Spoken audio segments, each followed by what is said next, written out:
Ihr Völker der Welt, schaut auf diese Stadt. Ich bin ein Berliner. Mr. Gorbachev, open this gate. Among the other statistics of Scientology, well, some that are not very published, because the only one that David Miscavige wants to publish is the number of square footage from the new buildings they bought. Now, how is that a viable final product of anything except perhaps a landlord or a property owner? And incidentally, the organizations are made to finance those new buildings.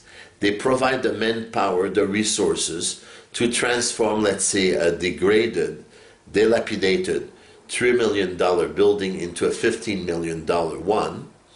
So the organization gets all the trouble, and what do they get in return? Less than nothing, because the church owns the building. They are the official landlord, or one of the corporations they control is the landlord, and they mortgage the building, and the church is stuck with the mortgage. This is done by design to ensure that every organization is privately bankrupt, so that nobody can ever prosecute a Church of Scientology because they're all bankrupt. And of course, the church can invest that money and earn higher income and higher interest rate than the mortgage would be. So they become richer at the expense of all the work done by the local people. And of course, who controls the finances? I don't think I need to tell you. Some numbers the church doesn't say. The number of refunds. Refunds, according to L. Ron Hubbard and also common sense, indicate that people who are dissatisfied ask for refunds, because if people are happy and have been promised if they've been delivered what they were promised, they don't ask for refunds. Well, the Church of Scientology has an estimated $150 million in backlog refunds. And the reason it is so backlogged is simple. When someone pays for the services to an organization, 3/4 of it goes to Sea Org reserves and will never come out. So when a refund request is received, the organization must provide all the money, even though they only had 1/4 of it, and of course they're the one who have to pay the rent and all the other expenses. As a result, contrary to any policy and common sense, the Church of Scientology puts its refund request on a backlog basis, a bit like back bills. And it is estimated that the current wait period for most orgs is 3 years. In other words, if you ask for a refund today, unless you make a threat that they feel threatened by, like going to the media and they feel it's going to impact their PR or their income, you can expect several years before you see your money, if at all. Another thing, in Italy it's even worse. In Italy, if someone decides to ask for a refund, they put someone on the meter, evaluate, invalidate, calls reads that don't exist, and say, oh, you're connected to a suppressive group, and that suppressive group we are suing. So of course, until the matter is settled out of court, we cannot entertain your request for refund. So when the matter is solved through the court, which in Italy takes 20 years, then we'll entertain giving you a refund. Of course, we hope you're dead by then. To wrap up about the false statistics of David Miscavige. Now, one of the functions of the leader of the church is the acceptability and the PR image of the church. Well, that acceptability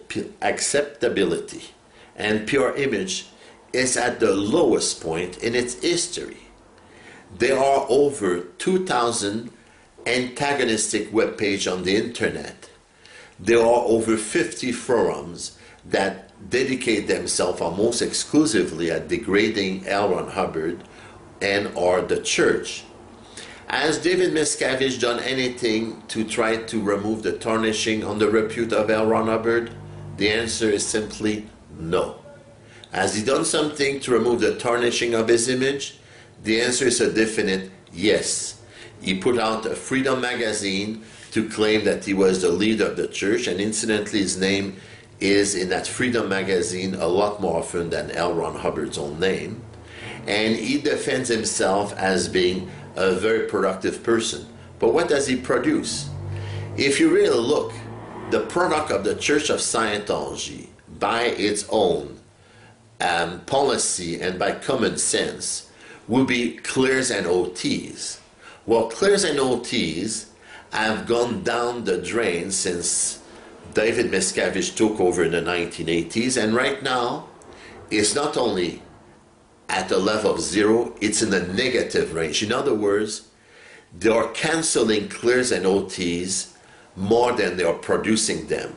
Right now, David Miscavige goes around and holds events and tell people, how many of you are clear? And then there's a show of hands. Well, guess what? 90% of you are false attest. Aha. And of course you want to cave people in, because even if it was true, you would tell that privately. And also, to give someone an almost right item is suppressive. That's actually what makes people sick, per any form of tech and common sense.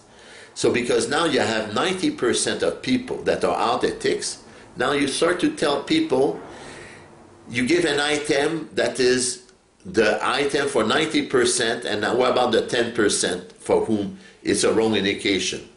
Of course, those people don't count because, of course, according to David Miscavige, the state of clear is worthless. In fact, he goes around with a list of 7 criteria that obeys, incidentally, on the hidden data line. And if you read the policy on the hidden data line, you can see it's exactly a hidden data line. And L. Ron Hubbard has always said the one behind a hidden data line is someone who alters a technology or invents it.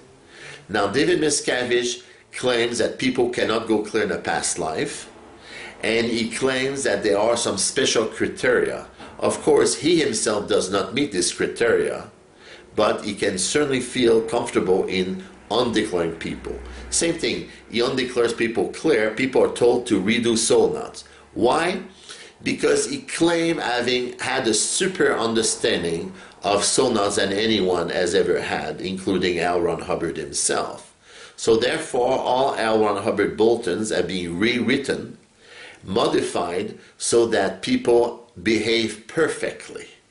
And if you don't fit the mold, then according to David Miscavige, you're out ethics. In other words, everyone needs to fit neatly into the little square pegs they're given, and if they don't fit in that little square peg and mold, they're out ethics.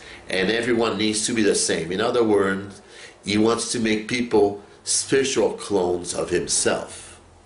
Finally, David Miscavige earlier promised that they would deliver OT 9 and 10 once every org on the planet was a St. Hill size. Then they realized that some orgs were so behind and so far from that image that it was impossible even in a century to bring them to that level. So therefore he invented the concept of ideal org, because all you have to do is get a flash in a pan and then get the ideal org according to some really silly criteria, and it's only for a week. That's what they did with Tampa. They ordered all public from Flag to flock to Tampa for that 1 week, and the SAS went up the roof, and then it was an ideal org. And of course, once that week was passed, everyone went back where they belong, and the SAS collapsed and have never recovered. And he has the nerve to call that an ideal org. And about OT 9 and 10, when they will be released, well, guess what? OT 8 was deliberately altered from the original materials of L. Ron Hubbard, because you see, they call it new OT 8, but you see, OT 8 was never released. So why should there be a new and an old OT 8 when it's never been released? Well, it's very simple. The new OT8 is the altered version of the original one. The original OT8 had 3 steps in it. So what they've decided to do, to make money of course, that's the only reason, is we deliver the last step of OT8, which of course should have been delivered after the first and second step, but we deliver it so that it runs very quick and people finish OT8 in 1 week, when Elrich said OT8 was a long level. He said that, and it is in a telex that Elrich sent to the FSO. He says OT8 was a long level. And now Miscavige makes it a short level because short levels bring more money. So OT9 is simply going to be simple. OT9 is going to be the first step of the original OT8, and OT10 is going to be the second step of the original OT8. That's according to my sources. So that's quite amazing. So now they're trying to sell 3 OT levels when there should have been 1. And of course, run in the wrong sequence, but of course, David Miscavige's mind is built upside down. One important point about the directing of cases, it has long been proven through hundreds and thousands of hours that people who are out ethics on tech lines seek to push on their PCs the very action that they themselves need. Now, what is being pushed on in the church right now? Sect check and the pulling of evil purposes. Well, that should tell a little bit about who is pushing that. And indeed, I have reports from my sources that David Miscavige folders who be loaded with rock slams and evil purposes on L. Ron Hubbard. He definitely felt that he was slighted by L. Ron Hubbard. Of course, he goes around with that piece of paper that allegedly says L. Ron Hubbard saw him as a good friend. Perhaps this is authentic, perhaps this is not, because you can never tell with those guys what is true or not. But this is beside the point. Even if L. Ron Hubbard once was sympathetic to David Miscavige, I can assure you the other way around is definitely not the case.